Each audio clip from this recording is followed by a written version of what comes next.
সমাজের অধিকাংশ পর্দানশীল নারী যে গুনাহে জড়িত, এটা বড় ভয়ঙ্কর, বলতেই তস্ত লাগে। কে কি মনে করে?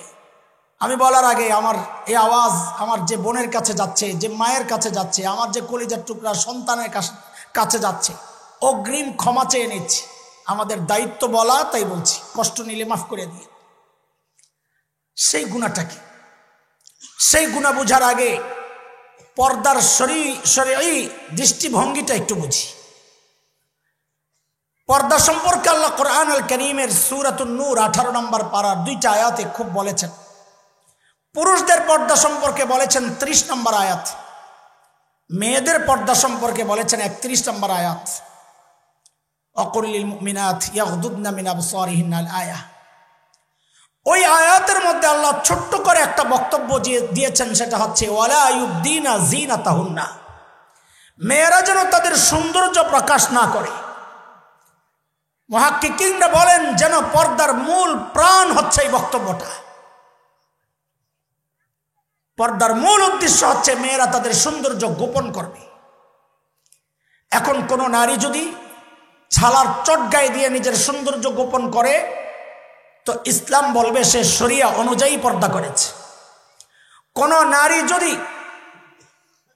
আপনারা যেই বিছানায় বসে আছেন ওইটা মুড়ো দিয়ে নিজের সৌন্দর্য গোপন করে, তো ইসলাম বলবে সে শরিয়া অনুযায়ী পর্দা করেছে।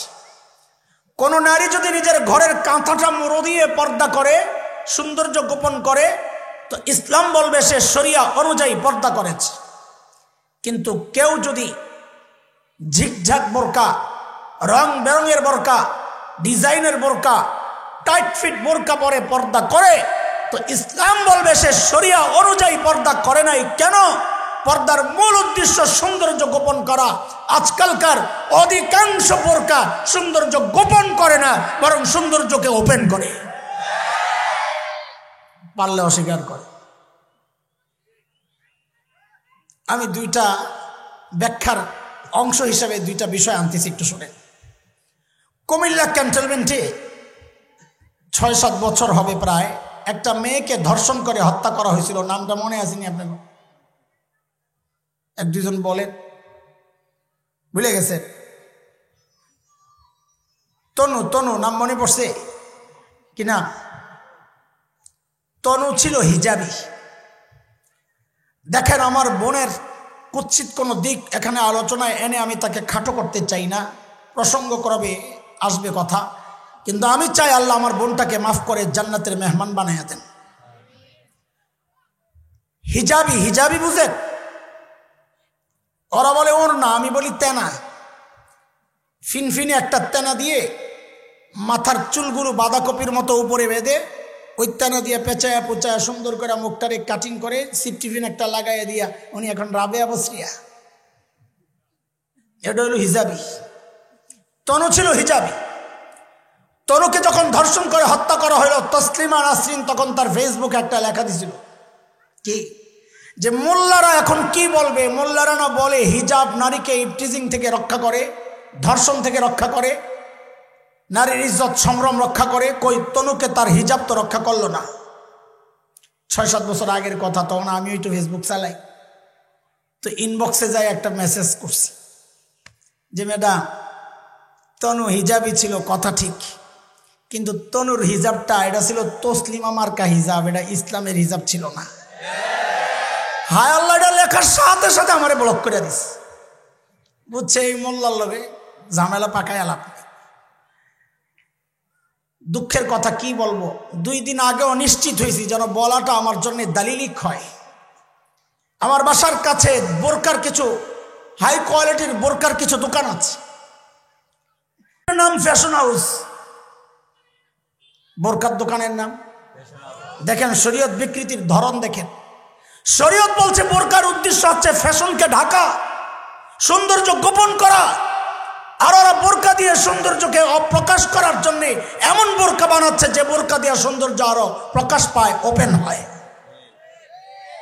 মা, পর্দায় যদি করো, ঢিলে ঢালা বোরকা পরো। এমন কোন কাপড়ের বোরকা পরা যাবে না, এমন কোন স্টাইলের বোরকা পরা যাবে না যার দ্বারা ছেলেরা আরো তার দিকে তার আকর্ষণ তাদের বাড়ে। আমাদের বলতে ইতস্ত লাগছে, আমি শুরুতেই বলেছি লজ্জাও লাগছে, কিন্তু না বলে করব কি, এই সমাজে গোটা সমাজে এই সমস্যা ছড়ায় গেছে, আমার দায়িত্ব এটা বলা। কয় গুণা গেল কথা বলে না, আরে 4টা। টাচ মোবাইলের গুণা, দাড়ি কাটার গুণা, টাকনুর নিচে কাপড় পরার গুণা, অধিকাংশ পর্দানশীল নারীর ফ্যাশনের বোরকার গুণা। কটা গেল? বিষয় এটাও না। আমাদের আরো হতাশার জায়গাটা একটু শোনাই আপনাদেরকে। এই গুণাগুলোর মধ্যে যারা জড়িত, এই জড়িতদের অধিকাংশ এই গুণাগুলোর গুণাই মনে করে না। এটা হচ্ছে আরো মারাত্মক হতাশার। গুনাকে গুনাহ মনে করে না যে এর একটা প্রমাণ শুনবেন। টাঙ্গাইলে এক সাবেক এমপি ছিল, মানে তো সাবেক এমপি ছিল, একটু নাট বল্টু ঢিলা ঢিলা। আমি যে বলছি না পোলাবেন নাম বলে ফেলবে, পোলাবেন এত ট্যালেন্ট। কি নাম বল?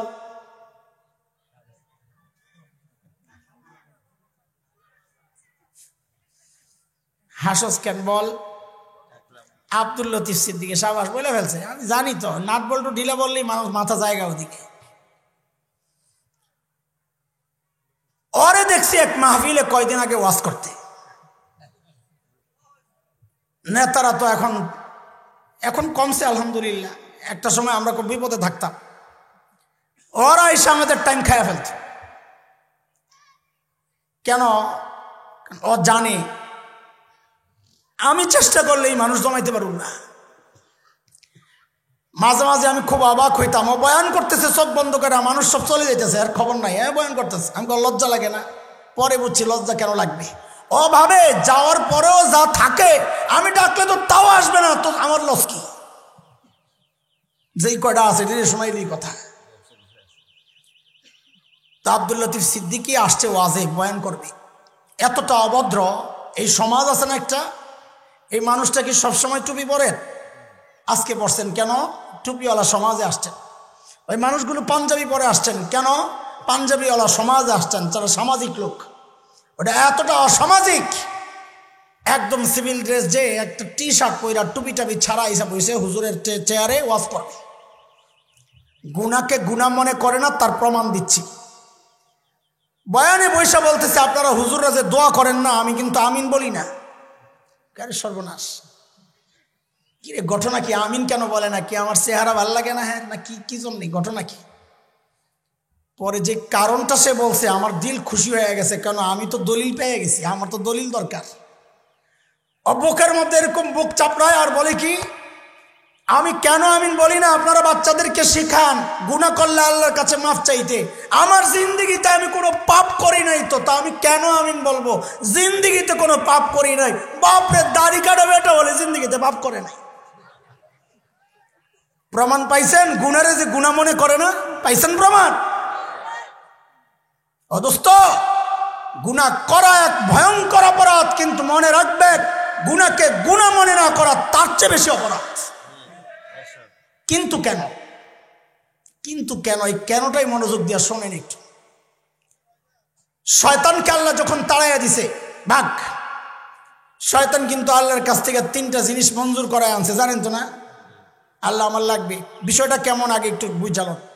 3-4 বছর আগে আমি ছিলাম মদিনায়, হজের সফর। তো মদিনা ইউনিভার্সিটির বাংলাদেশি ছেলেরা আমাকে এক গল্প শোনাইছে, হুজুর আজকে এক ঘটনা হয়েছে বড় আজীব। কি হয়েছে? বলে হজ মিশনে পুলিশ ফোন দিছে যে আপনাদের এক হাজি সাহেব ধরা পড়ছে। অপরাধ কি? বলে ভিক্ষা করে। ওরে ছুটাইয়া নিয়ে দেশে পাঠাইয়া দেন। তো ইউনিভার্সিটির ছেলেদেরকে পাঠাইছে, ওরা আরবি টারবি জানে, যে নিয়ে হুজুর পুলিশ স্টেশনে যায় দেখি আল্লাহর বান্দা যে বসা, তার কোনো অনুশোচনা নাই, সে যে কোনো একটা অপরাধ করছে চেহারার মধ্যে নাই, সে নিশ্চিন্তে বসে দিয়েছে, 2টা হাত নাই। তা আমরা বলি পরে সাক্ষাৎকার নিব, কি ঘটনা, আগে ছুটে নি। তো গাড়ির মধ্যে জিজ্ঞেস করতেছি, ভাই এ হাত কই? তো বলে যে ভাই রে, ছিলাম ডাকাত। হুজুর এমন ভাবে বলতেছে মনে হয় যেন ডাকাতি করে অপরাধ না, একটা সম্মানজনক পেশা। বলে ছিলাম ডাকাত, ধরা পড়া গণদোলাই খাইয়া হাত 2টা হারাইছে। এখন কাম কাজ পাই না, কি করবো? আল্লাহ একটা রাস্তা বাইর করে দিচ্ছে। কি রাস্তা? বলে হজের সিজন আসলে কম টাকার একটা প্যাকেজে ঢুকে যাই, মক্কায় যায়া, মক্কা মদিনা মিনা মুজদালিফা আরাফায় যায়া খালি ভিক্ষা করি, আল্লাহ শুকুর আলহামদুলিল্লাহ, আল্লাহ যা দেয় হজের খরচ ওঠে, যা থাকে সারা বছর চলতে পারি। কোন বুদ্ধি শিখাইলাম, কে আবার নিয়ত টিয়ত কইরা লাই, আল্লাহ খবরদার, জামিন নাই কিন্তু। বলে আমরা হাসতে হাসতে শেষ, তার কথা বলার ধরন দেখা কোনো অনুশোচনা নাই। হজ অফিসে বসা, রিটার্ন টিকিটের ব্যবস্থা হচ্ছে, তাকে দেশে পাঠিয়ে দেওয়া হবে। সে এরপরে যে কাণ্ডটা করছে এটা হলো সবচেয়ে অবাক করা বিষয়। সে বলে স্যার আমার দেশে পাঠিয়ে দিবেন? তাহলে হ্যাঁ বেটা, যা করছিস পাঠাবো না মানে। তো আস্তে করে বলে, স্যার আমার দেশে পাঠিয়ে দিবেন আপনারা, আমারে কিছু দিবেন টিবেন না? ওই গল্প শুনে আমার শয়তানের কথা মনে পড়ছে। শয়তানকে আল্লাহ যখন বলেছে বের হ তুই, তো শয়তানকে আমারে যে বাইর করে দিবেন, কিছু দিবেন টিবেন না? বলে কি লাগবে তোর? তো 3 জিনিস চাইছে। কয় জিনিস? বলে না কয় জিনিস? নাম্বার 1, রব্বি আনজিরনি ইলা ইয়াউমি ইউবাসুন।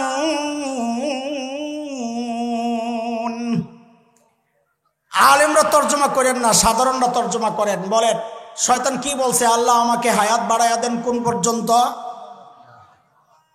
কি আপনার তর্জমা ঠিক আছে। এবারে আলেমরা বলেন ইলা ইয়াউমি ইউবাসুন মানে কিয়ামত না অন্য কিছু? কথা বলে না আলেম। পাবলিক তো জবাব দিল, আপনারা জবাব দেন কোন পর্যন্ত? হ্যাঁ এই পোলাবেন কথা কস্তা কেন? এরাও কয় কিয়ামত পর্যন্ত। হইল কোন ইয়াউমি ইউবাসুন মানে কিয়ামত, পুনরুত্থান দিবস পর্যন্ত। বলো না কেন? এখানে শয়তান করছে এক মহাবাটপারি। সে কিয়ামত পর্যন্ত হায়াত চায় নাই। বলে কি চাইছে এটা বুঝার জিনিস। কত বড় বাটপার সে, তাও কার সাথে করতেছে? আল্লাহর সাথে। হযরত ইসরাফিল সিংহায় ফু দিবেন 2 বার। প্রথম ফুয়ের সাথে কুল্লু শাইইন হালিক ইল্লা ওয়াজহা, আল্লাহ ছাড়া সব ধ্বংস হয়ে যাবে, সব মারা যাবে। এরপর আল্লাহ ইসরাফিলকে জিন্দা করে আবার সিংহায় ফু দেওয়া হবে। ওইটাকে বলে ইয়াউমি ইউবাসুন। আবার সবার পুনরুত্থান হবে, সবাই আবার জীবিত হবে। এই যে আবার জীবিত হবে, এরপর আর কারো মৃত্যু হবে না। মৃত্যুকে আল্লাহ জন্তু বানায়া জবে করে দিবেন, মৃত্যু শেষ। যারা জান্নাতে যাবে চিরকাল জান্নাত, জাহান্নামে যাবে কাফের হইয়া চিরকাল জাহান্নাম। মরবে না, লা ইয়ামুতু ফিহা ওয়ালা ইয়াহইয়া, মরবে না। বাকি এমন জীবন যে জীবন না, কিন্তু মৃত্যু শেষ। পুনরুত্থান দিবস থেকে মৃত্যু শেষ। শয়তান কি ভয়ঙ্কর বাটপারি করেছে, কিয়ামত পর্যন্ত সময় চায় নাই। বলে আল্লাহ আমাকে ইয়াউমি ইউবাসুন পর্যন্ত সময় দেন, কারণ ও জানে ওই দিন পর্যন্ত টিক্কা গেলে আমার আর মরার কষ্ট ভোগ করা লাগবে না, মরা থেকে বাঁচতে চাইছে। তো এই বাটপারি আমরা ধরতে পারি নাই, আল্লাহ ধরতে পারেন নাই। তো আল্লাহ কি বলেন? ইন্নাকা বিনাল মুনজারিন, তোরে সুযোগ দিলাম যা, তবে টাইম তুই বাটপারি করে যেটা চাইছস ওইটা কিন্তু না। ইলা ইয়াউমিন ওয়াক্তিন মালুম, টাইম কিন্তু ওইটাই আমি যেটা চাইছি। শয়তান কয় কামড়া হইল কি? আচ্ছা ঠিক আছে আল্লাহ আমার আরেকটা জিনিস দেন। বলে কি? বলে আমি যে দুনিয়ায় যাই, আদম সন্তান এমন কোটি কোটি শত শত কোটি সন্তান আদমের, আমি যে যাই বলবো আয় খেলা হবে, তো আমার কর্মী লাগবে না খেলতে? আমি না একা, তো কি চাস? আমারও বাচ্চা দেন। তো সন্তান লাগবে, শয়তানের সন্তান লাগবে, বাচ্চা লাগবে, চাইছে কার কাছে? কথা বলে না। শয়তানের বাচ্চা লাগবে, চাইছে কার কাছে? আরো জোরে বলেন, আরো জোরে বলেন, চিৎকার করে বলেন। তাইলে তুমি শয়তানের চেয়ে খারাপ। শয়তানের বাচ্চা লাগবে, ও চাইলো আল্লাহর কাছে, আর তুমি যাইয়া বাচ্চা চাও খাজার কাছে, মাজারওয়ালার কবরওয়ালার কাছে। তুমি আর শয়তানের চেয়ে খারাপ। বলা বাইন লেখা রেখে হয়েছে, আমরা বলি না শয়তানের চেয়ে বড়টা, শয়তানের বড়টা লিস্ট বানাইবা, এর মধ্যে একটা যে বাচ্চা চাই যায় খাজার কাছে, বাজারওয়ালার কাছে, ও শয়তানের বড়টার 1 নম্বর লিস্টে না। কেন? শয়তান বাচ্চা চাইছে কার কাছে, আর ওরা চায় কার কাছে? আর একটা সূক্ষ্ম ব্যাপার বলেন তো, এই যে যায় বাবার কাছে বাচ্চা চায়, কবরওয়ালার কাছে বাচ্চা চায়, জিন্দা বাচ্চা চায় না মরা বাচ্চা চায়? কথা বলেন, জিন্দা না মরা? কি মাথা মোটা চিন্তা করছেন? জিন্দা মানুষ চায় মরা মানুষের কাছে, এটা মাথা আসেনি কিছু? হ্যাঁ, মাথা মোটা না হইলে খালি পেট দেখেই দেওয়ান বাগের কাছে যায়, মাথা মোটা দেখেই তো। আজব তামাশা। কয় জিনিস মঞ্জুর করাইলো শয়তান? আল্লাহ দুইটা তো পাইলাম, যা দিয়ে আমি বাহিরে মোকাবেলা করব, একটু ভিতরে ঢুকেও চক্রান্ত করতে চাই। যে কি চাস সরাসরি বল। বলে আমি আপনার বান্দার রগে রগে দৌড়াইয়া ভিতরে বেজাল লাগাইতে চাই। তো আল্লাহ বলেন যা, তাও দিয়া দিলাম। নবী আলাইহিস সালাম বলেন ইন্না শাইতান ইয়াজরি মিনাল ইনসান মাজরাদ দাম, শয়তান মানুষের রক্তের রেশায় রেশায় রগে রগে দৌড়ায়। এই পোলা ভাই, আমার এগুলো বলতে মনে চায় না, এগুলো ক্লাসের পড়া, তাও মাঝে মাঝে খোসায় জানি কেন একটু জিজ্ঞেস করে শয়তান যে ঢুকে ঢুকে কোন দিক দিয়া, কোন মুসিবতে ভালাইলা, ঢুকে কোন দিক দিয়া? কথা বলে না। চলো তুই আমার বিপদে ভালাই দিলি রে, কথা বলে না। কোন দিক দিয়া একটা বল। হ্যাঁ হ্যাঁ, ও হাসতে হাসতে শেষ, মানে ও একটা টার্গেট করছে ওদিক দিয়া ঢুকে, কিন্তু শরমে বলতে পারতেছে না। না না, ওগুলার সাথে রগের কোনো সম্পর্ক নাই। রগের গোড়া হচ্ছে শাহরগ, স্পাইনাল কর্ড যেটা বলে, হাবলুল ওয়ারিদ। বাম হাতটা পেছনে নিলে মধ্য আঙ্গুলি যেখানে যায় লাগে, ঘাড় আর কাদের মাঝখানে শয়তান ওদিক দিয়া ঢুকে। আর ওই জন্যে আল্লাহ ঠিক ওই জায়গায় আমার নবী আলাইহিস সালামকে মোহরে নবুয়ত লাগাইয়া দিয়েছেন, যেন ওদিক দিয়া শয়তান ঢুকতে না পারে। বুঝে আসছে কথা? কয় জিনিস মঞ্জুর করাইলো শয়তান? আরো জোরে। এখন আমার বাবা বৈশা বৈশা কান্না করে, আরে শয়তান তো সব মঞ্জুর করাই এলো, আমার পোলাবেনের কি? কে কান্না করে? আরে কান্না করে কে? বাবা। কে? আমার বাবা। কে? জোরে বলেন, আরো জোরে। আজকে থেকে বলবেন নবী আদম। বলেন বলেন, কি কি বলে? কেন নবী বলবো? বলে ওরা কাটাকাটি শুরু করছে, আমরা আরো বাড়াবো, মোটা তাজা করবো। বলে কই কাটাকাটি করছে? আগে মানুষ গণনার সিস্টেমটার নাম ছিল আদমশুমারি। কি ছিল? হঠাৎ একদিন ঘুম থেকে উঠে দেখি আদম নাই, হয়ে গেছে জনশুমারি। কি হয়ে গেছে? ভাই কাউকে জিজ্ঞেস করেছেন কোনোদিন, ভাই আদম কেন কাটলা? কারণ এটা আপনাদের মাথা ব্যথা না। আপনাদের মাথা ব্যথা পেঁয়াজের দাম বেড়ে গেছে, তেলের দাম বেড়ে গেছে, খাবো কেমনি? কিন্তু কুচক্রীরা এই কাটাকাটির মাধ্যমে এক মুসলা শয়তানকে দিয়েছিল সিলেবাস প্রণয়নের দায়িত্ব। সে বিজ্ঞানের নামে আমার সন্তানের দিল আর মগজের মধ্যে ঢুকানোর চেষ্টা করেছে আমরা আদমের সন্তান না, মানুষের সন্তান না, আমরা বানরের সন্তান। ওরা আদম কাইটা দিছে, আমরা আদমরে আরো মোটা করছি। আগে বলতাম আদম সন্তান, এখন বলবো আমরা নবী আদমের সন্তান। ওরা আরো কাটবে তো সফিউল্লাহ লাগাই দমু লাগে। এখন তো ঠিক কর, কিন্তু কুচক্রীরা যখন সিলেবাসে এই বিষয়গুলো এনেছিল, কথা বলেন নাই, ওলামাদের প্রতিবাদের মুখে ওরা পিছু হটতে বাধ্য হয়েছিল। অথচ প্রতিবাদ করার কথা আপনাদের কেন? কারণ এই সিলেবাস আলেমের সন্তান পড়ে না, পড়বে না। এই আলেমের সন্তান তো পড়ে কালা কালা রাসূলুল্লাহ পড়বে।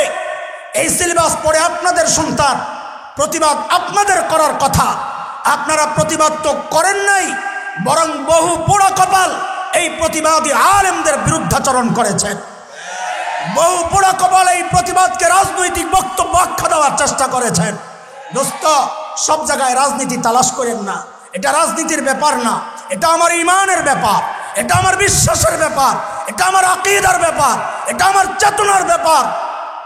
আকাশে শকুনের আনাগোনা পরিলক্ষিত হচ্ছে, ভবিষ্যতে এমন চক্রান্ত আরো হতে পারে, আমাদেরকে গোড়া থেকে বিচ্ছিন্ন করার চক্রান্ত হতে পারে। যদি হয়, আলেমের মুখোমুখি না দাঁড়াইয়া, আলেমের বিরুদ্ধাচরণ না করে, আলেমের হাতে হাত রেখে, কাঁধে কাঁধ মিলিয়ে, মুষ্টিবদ্ধ হাত উঠিয়ে একসাথে উচ্চারণ করতে হবে, বাংলাদেশে নাস্তিকতার চর্চা করতে দেওয়া হবে না, দেওয়া হবে না। আছেন তো সাথে? না আবার সুযোগ পাইলে হেলিকপ্টার দিয়ে পালাইবেন? আপনারা ধরবেন হেলিকপ্টার, আমরা পেছন থেকে ডাক দিয়ে বলবো ওরে বাটপার। পালাইবেন না তো? ইনশাআল্লাহ মুসলমান পালায় না। বলেন মুসলমান। আমার নবী হুনাইনের যুদ্ধে একা হয়ে গেছেন, কয়েকজন সাহাবী ঘিরে রাখছেন, আশপাশ থেকে শব্দ উড়াইছে, তীর খাইছে। হাওয়াজিন গোত্র, তারা তীরে খুব পারদর্শী ছিল। নবী তার খচ্চর থেকে নামছেন, নাইমাই হুঙ্কার দিছেন, আনান নবিয়্যুল কাযিব, আনা ইবনু আব্দুল মুত্তালিব। আমার যে বংশীয় পরিচয়, এই পরিচয় আমাকে, হ্যাঁ আমরা যোদ্ধা, আমরা পালানোর লোক না, এবং আমার যে দায়িত্ব, আমি নবী সত্য, সেই সত্য নবীও পালায় না। আমরাও বলতে চাই ইনশাআল্লাহ সত্য নবীর উম্মতরাও পালাবে না ইনশাআল্লাহ। দেশের স্বাধীনতা সার্বভৌমত্ব রক্ষায় রক্ত দিয়ে কেনা এই স্বাধীনতা রক্ষার জন্যে যদি রক্ত দিতে হয়, মুসলমান রক্ত দিতে প্রস্তুত, পালাতে প্রস্তুত না ইনশাআল্লাহ। ঠিক আছে কথা ইনশাআল্লাহ? আমার বাবা বসে বসে কান্না করে, মনে আছে না? সিল্লাত দিয়ে সব ভুলে গেছো আবার। আল্লাহ জিজ্ঞেস করেন কেন কান্না করেন? দিয়ে দিয়েছেন সব তো, কান্দুম না। তাহলে তো আপনি কান্দেন না, আপনারও একটা দিল। কি বলে? আপনার সন্তান, আমার বান্দা, শয়তান যেন কাছে যাইতে না পারে, আমি ফিরিস্তা দিয়া চারদিক দিয়ে ব্রেকেট দিয়া নিরাপত্তা দিব।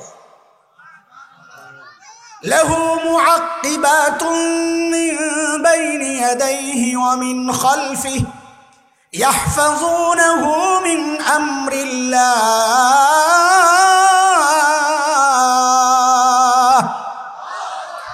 নবী আলাইহিস সালাম বলেন, আমরা খাবার থেকে যেমন মাছি তাড়াইয়া দিই না, ফেরেশতারাও আমাদের চারপাশ থেকে ওইভাবে শয়তানকে তাড়াইয়া দেয়, চুপ চুপ করে। আমার বাবা তাও বসে বসে কান্না করে। এমন কান্দেন কেন? কাল্লা, আপনি আমার সন্তানরে ফেরেশতা দিয়া নিরাপত্তা দিবেন? এর চেয়ে নিরাপদ জায়গা জান্নাতে তো আমি নিজেই আসছিলাম, এরপরও তো ধরা খাইছি। ও তো কাছে যায় ধোকা দেয় না, ও তো দূরের থেকে রিমোট কন্ট্রোল দিয়া খালি চ্যানেল পাল্টায়। বুঝেন না এই কথা? মাশাআল্লাহ, মারহাবা, ইয়া মারহাবা। আয় ভাই আয়। আমার ভাই আসছে, মাওলানা মুর্তজা মাসুম ফয়েজি, এক বিপ্লবের নাম। বলেন কি? এক বিপ্লবের নাম। আলহামদুলিল্লাহ, সারা দুনিয়ার মধ্যে আমাদের মুখ উজ্জ্বল করেছে যে প্রতিষ্ঠান, সেই প্রতিষ্ঠানের মহাপরিচালক আমার ভাই, আমার ছোট ভাই। তার বাবা আমার ওস্তাদ।